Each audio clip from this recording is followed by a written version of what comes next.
Mr. Mujahid says that we are assuring the safety of all those who have worked with the United States and allied forces. We need an immediate help. Mr. Biden, please help all these Afghans who did support you, who helped.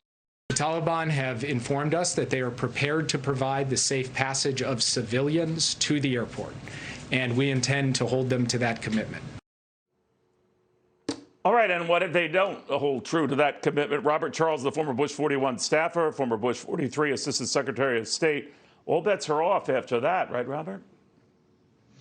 You know, Neil, this is completely unprecedented in my view. This is a breathtaking lapse of responsible moral, legal, operational, political decision-making by this White House. And I think it's stunning that we don't see the president, the vice president, the secretary of defense, the secretary of state. We don't see any of the Senate confirmed decision makers here.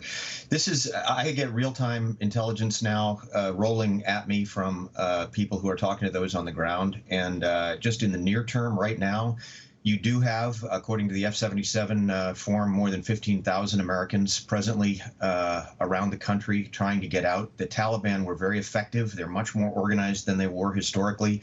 They took Kabul last. They set up checkpoints so that people can't get out of these various locations, Mazi Sharif, Jalalabad, Kandahar, Kunduz, all these places, Gardez. The problem we've got right now is that you've got about 15,000 Americans at risk that they may or may not let out of the country after about a week, maybe 2 weeks, that then they're going to just shut down. You've got some 40,000 who helped us and helped our allies over there who are desperate. They believed us. We had 20,000 applicants who had worked for us for 2 years, and the State Department put just 4 people on processing those a month ago. I am told that that the head of ISAF, the former Delta commander, briefed 2 months ago, briefed the ambassador in Afghanistan, the U.S. ambassador, and said this is going to happen. And he was basically shown the door. I'm told that 3 weeks ago, the Secretary of State, Blinken, actually signed a document that abolished the Crisis and Contingency Response Bureau because they didn't want to be accountable for the evacuation, and so they decided to blame the Defense Department in advance. You don't abolish a bureau overnight. That's the bureau, by the way, that Trump set up about 18 months ago to get more than 100,000 Americans from around the world home with COVID. So, you know, the bottom line here is this is complete and total irresponsibility. And I sort of wake up every morning believing that somehow this isn't happening, but it is happening. And of course, what you just pointed to, I think earlier, was that this has ripple effects all over the world. Our credibility all over the world is at risk now, and it will remain at risk for months, if not years, because of what this administration has just done. This was utterly preventable. And then to see the president of the United States get up in front of the American people and blame the lowly intelligence analysts who can't talk to the media, who don't do policy, and who undoubtedly put this option in front of him. I was an intelligence analyst for the Navy for 10 years. You don't blame the low-level intelligence analysts. This is a real abdication of responsibility, and I get to a point where I'm not quite sure what to say anymore, Neil, because this will have long-term, big-time impact all over the world, and it's just beginning.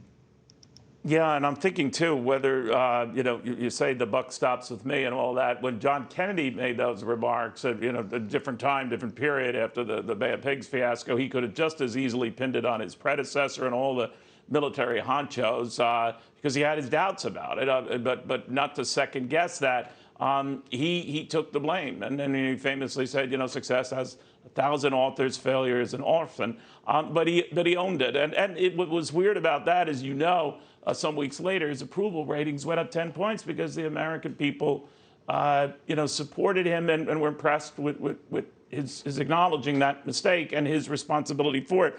I just worry that if you don't claim responsibility as the commander-in-chief for what happens under your watch, or you blame a predecessor or predecessors, you're only doomed to repeat the same mistakes, aren't you?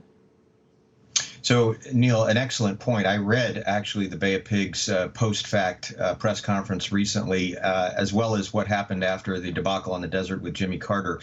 This is magnitudes more significant than either of those events. And the notion of taking responsibility, you know, in the military, there's an understanding that when you say you take responsibility, that means you pay the consequences. Dramatic. This is not about approval ratings. This has to do with taking real responsibility and paying the consequences personally and professionally for what you've done. Very good point. There's nobody, I mean, military experience is pretty thin in this White House. Not the president, not the vice president, not the secretary of state, not most of the folks that are in the White House. And so as a direct result of that, you've got a failure of what it even means to be responsible for something. You know, I look at this and I've looked for comparisons. I mean, I look at Saigon. I noticed a lot of people talking Saigon. So let's talk briefly Saigon.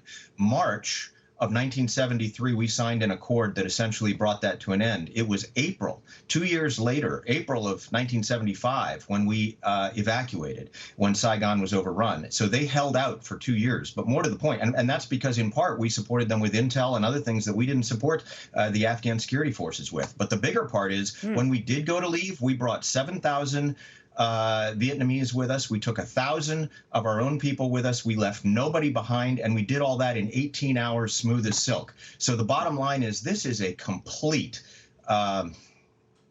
miscarriage of operational, moral, and legal authority. And I'm just going to say someone not only needs to be accountable in the long term, and also for the downstream effects on Taiwan and on Israel and on Eastern Europe and on other parts of the world where people begin to get more forward-leaning because they think we're weak. But we need to get in and get our friends out of there now. And I think the business about, I read this morning that the president said he hopes the Taliban will help. Hope is not a strategy, and hoping on a terrorist organization is about the worst strategy I can think of. Powerful stuff, Robert Charles.